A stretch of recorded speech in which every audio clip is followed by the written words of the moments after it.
Hello, friends. We're back today with a video from Wayne Dyer and Restless Soul, and may he rest in peace. Just like everything else in the universe. And if you have a thought of shame, it will weaken your muscles. And what is your heart but a muscle? If you raise a child who believe in shame and feel ashamed of themselves, every time they think that shameful thought, they will be weakened. And if you have a thought of fear, and if you have a thought of stress, and you have a thought of anguish and anxiety, all of these thoughts and many more are the thoughts that will always weaken you. When you are having a thought that you know is disempowering you, shift it. Shift it to one that is empowering rather than disempowering. And the thoughts that empower are thoughts of neutrality and willingness and love, and ultimately thoughts of divinity. And when you see a troubled person who is out there struggling at the highest level of unity consciousness or God consciousness or spiritual consciousness, you recognize yourself in all that you see. There, but for the grace of God, go I. And I am connected to that person. Changing your thoughts. I appeared on the Tonight Show many years ago, several times, quite a few times. And I remember coming home from the Tonight Show, and I was walking along the beach, and they had taped the show the night before, and I was out for a walk, and a woman who lived in the Northeast stopped me, and she said, "Didn't I see you last night? How could you be here?" I said, "Well, I flew the red eye, and I was walking along." And she said, "You know, we're moving down here." She said, "What are the people like here? What's it like?" And I said to her, I said, "Well, what are they like where you live?" She said, "Well," she said, I live in a very big city." And she said, "They're very pushy. And people are not very kind. And they don't have time for you." And she said, "It's really not very pleasant." She said, "That's one of the reasons I'm leaving there." I said, "Well, that's pretty much what you're going to find here." That's basically what the people are like here. On the way back on the same day, someone else who had seen me the night before on the Tonight Show, who had lived in the Midwest, stopped me and asked me almost the same question. She said, "You live here?" I said, "Yes." She said, "Well, my husband and I are moving here and we're looking for a school." She said, "What are the people like here? What's it like here?" I said, "What are they like in Chicago where you live?" She said, "It's the Midwest." She said, "People are very friendly, they're open, they open their homes to you, they're very loving, they're very kind." She said, "It's a wonderful place." She said, "I love that, I'm going to really miss that." I said, "That's pretty much what you're going to find here." It's what you expect, it's what you think about that expands. It's what Emerson taught us. The ancestor to every action is a thought. Change your thoughts, and you change your world. Change your expectations, and you change around what you begin to manifest and see showing up in your life. So I wanted to share this because your thoughts are something that you can control, you can shift. You can shift your thoughts from disempowering to empowering. You can shift your thoughts from being in the lower states of emotion to the higher ones with your awareness. That awareness is the key to change.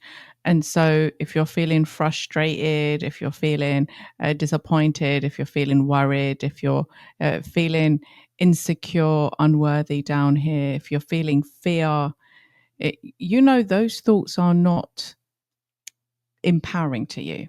So the great thing I love about this emotional scale from Esther and Jerry Hicks, the book Asking It Is Given, is that it makes these emotions very tangible. Like you can see them, you can see how high or low they are on the emotional scale in terms of frequency and vibration. Being fussy enough to care about how you feel, enough to shift them, because thoughts, whatever thought you think for long enough, is going to generate an emotion. You can reverse engineer why you feel a certain way by just being reflective, being still, and just having to think about, okay, I'm feeling this way. Why? What are the thoughts that are going through my mind? And so the more that you do this, the quicker you're going to be able to articulate and you're going to be able to pinpoint. Early on in people's journey, it can take them a little bit longer. It might take them time to sit, be still, maybe write it down. What am I thinking? But the more that you do this, you're going to be able to just notice how you're feeling and be like, okay, wait, what am I feeling right now? Is it frustration? Is it overwhelm? Am I worried about something? Is it anger? What is it that I'm feeling right now?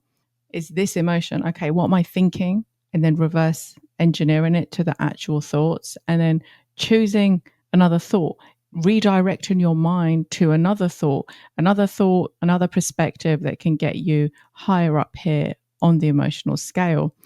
It's like that story he shared about the two women, right? He knew that whatever they expect from people, whatever their experience is, like they're going to take themselves with them wherever they are. So even though they're moving, if this is what their thoughts and expectations are of other people, this is what they're going to attract. So this is why the two women, they can have very different experiences with the people that they end up interacting with and meeting with, because that is their belief about people. That is their experience and their expectation. And so this is incredibly powerful when you care enough about how you feel. Like if you're telling yourself a story that doesn't feel good, you have the power to change that story. So why would you torture yourself with negative emotion when you are the only one who has the power to change it? Like I've worked with many people over the years, and some people are really coachable. They're very much open to changing their stories, to changing their belief systems, to upgrading their identity, to upgrading the stories, upgrading their language, upgrading their presence, their awareness, their conscious awareness. And others are so committed to their limitations. They're just committed to the stories that take them right down there, right down to 21, 22. That's where they live. And that is where they're addicted to. That is where they are committed to. And unless they decide, do you know what? Enough, like I'm done. These stories are they're old now and they haven't improved my life. They're not empowering me. In fact, they're making me feel really, really, really bad about myself. Unless they decide, okay, enough is enough, I'm going to change the way that I think, they're not going to be able to change their life. And so this is how powerful thoughts are.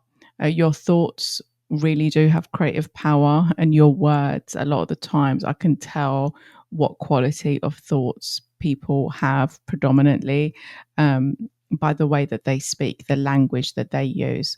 If nothing else from this video, just being more aware and present of the thoughts that you're thinking, of your narrative that you have about yourself, about your life, the story of your life. At the end of the day, you might have gone through a lot of things that were not your fault, but with awareness comes responsibility. You have the responsibility, which means you have the ability to respond to now in the present moment to your life, to improve in your life, to create in what you want your life to be like. And that starts with thoughts.